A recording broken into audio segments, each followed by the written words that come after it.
একটা সামান্য আগুনে পুরা ইম্পোর্ট সেকশন সব শেষ হয়ে গেছে। 18 অক্টোবর 2025 একটি কালো দিন। ঢাকার হযরত শাহজালাল আন্তর্জাতিক বিমানবন্দরের কার্গো ভিলেজে একটি আগুন যেন শুধু পণ্যকেই পুড়ায়নি, পুড়িয়ে ছাই করেছে বাংলাদেশের অর্থনীতির প্রাণশক্তিকে।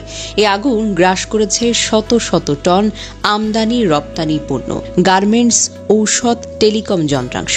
কিন্তু এর ক্ষতি শুধু জিনিসের নয়, এটা আমাদের স্বপ্নের, আমাদের জীবিকার, আমাদের ভবিষ্যতের ক্ষতি। ক্ষতির পরিমাণ শুনলে আপনার শ্বাস বন্ধ হয়ে যাবে। প্রাথমিক হিসেবে $100 কোটি, অর্থাৎ বাংলাদেশি টাকায় 12,214 কোটি টাকা।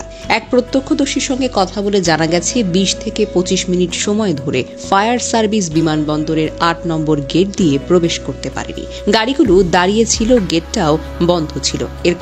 এর কারণ তারা জানে না। এ বিষয়ে ঘটনার সময়ের বর্ণনা দিয়ে হযরত শাহজালাল আন্তর্জাতিক বিমানবন্দরের কার্গো ভিলেজের কিউপি এক্সপ্রেস নামে একটি আন্তর্জাতিক কুরিয়ার সার্ভিস প্রতিষ্ঠানের কর্মী মোহাম্মদ সাইদ হোসেন বলেন, দুপুর 2:15 দিকে কার্গো ভিলেজের আমদানি কারো এক্সপ্রেসের কেমিক্যাল গোডাউনে প্রথম আগুন দেখতে পায়। তারপর কিছুক্ষণ পরে দেখি ফায়ার সার্ভিসের কয়েকটা গাড়ি আসে, কিন্তু গাড়িগুলো 8 নম্বর গেট দিয়ে প্রবেশ করতে পারছিল না। কি কারণে জানি গাড়িগুলো 15 থেকে 25 মিনিট দাঁড়িয়েছিল। শুক্রবার শনিবার ছুটির দিনে মালামাল খালাস বন্ধ থাকে। ভেতরে প্রচুর পরিমাণে কেমিক্যাল, গার্মেন্টস পণ্য, ঔষধ শিল্পের কাঁচামাল ছিল। সব পুড়ে ছাই হয়ে গিয়েছে। তিনি আরো বলেন, এখানে 45টি আন্তর্জাতিক কুরিয়ার সার্ভিস তাদের অপারেশন চালায়। বিশ্বের বিভিন্ন দেশ থেকে হাজার হাজার কোটি টাকার মালামাল আসে। এখন তো মনে হচ্ছে সব পুড়ে গেছে।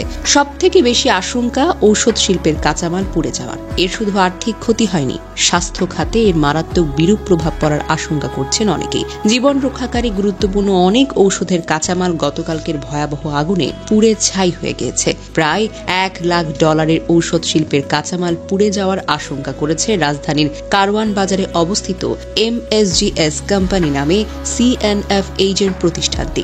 দেশের নামি দামি ওষুধ প্রস্তুতকারক প্রতিষ্ঠানগুলোর জন্য বিশ্বের বিভিন্ন দেশ থেকে কাঁচামাল এনে খালাস ও সরবরাহের কাজ করে প্রতিষ্ঠানটি। ফায়ার সার্ভিসের মিডিয়া সেলের কর্মকর্তা তালহা বিন জসিম জানান, ক্ষয়ক্ষতির সঠিক পরিমাণ এখনও নিরূপণ করা সম্ভব হয়নি। তবে international air express association of বাংলাদেশের সভাপতি কবির আহমেদ জানিয়েছেন, কার্গো ভিলেজে এই আগুন আনুমানিক $1 বিলিয়ন বেশি ক্ষতি করেছে। প্রতি ডলারে 122 টাকা 13 পয়সা হিসেবে ক্ষতির পরিমাণ দাঁড়াতে পারে প্রায় 12,214 কোটি টাকা।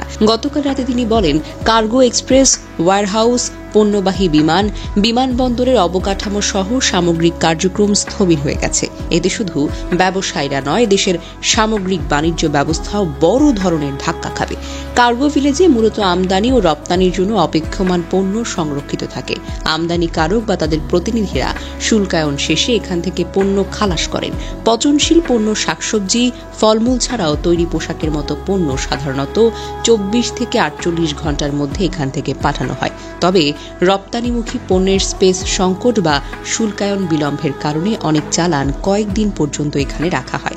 আকাশপথে পণ্য পরিবহনকারী RMK গ্রুপের ব্যবস্থাপনা পরিচালক কামরুজ্জামান ইবনে আমিন সোহাইল বলেন, এই ঘটনায় অসংখ্য আমদানিকারকের পণ্য পুড়ে গেছে। আগুন নিয়ন্ত্রণে আসার পর জানা যাবে কার কার পণ্য ক্ষতিগ্রস্ত হয়েছে।